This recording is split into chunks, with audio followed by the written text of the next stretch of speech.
আসসালামু আলাইকুম। আপনি কি কখনো গাঁদাল পাতা বা ভাদাল পাতা, গন্ধ পাতা আবার অনেকেই চেনে পাট পাতা হিসেবে তার বড়া খেয়েছেন? গ্রাম বাংলার এই সাধারণ ভেষজ গুণসম্পন্ন পাতার ভিতরে লুকিয়ে আছে অসাধারণ পুষ্টিগুণ।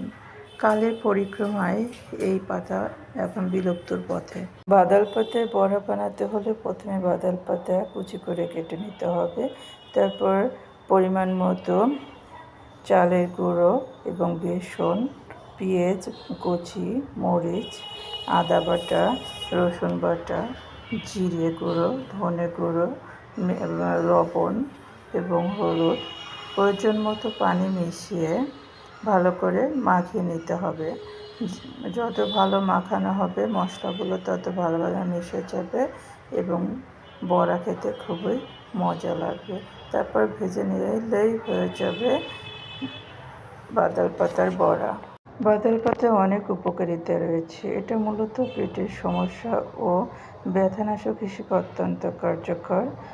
2. ডায়াবেটিস নিয়ন্ত্রণ রাখতে সাহায্য করে। 3. প্রস্রাবের সংক্রমণ রুখতে সাহায্য করে। পাইলসের সমস্যাও সমাধান করে। তাই মাঝে মাঝে খাদ্য তালিকায় গাঁদাল পাতার রেসিপি রাখতে পারেন। স্বাদেও দারুণ, পুষ্টিতেও ভরপুর।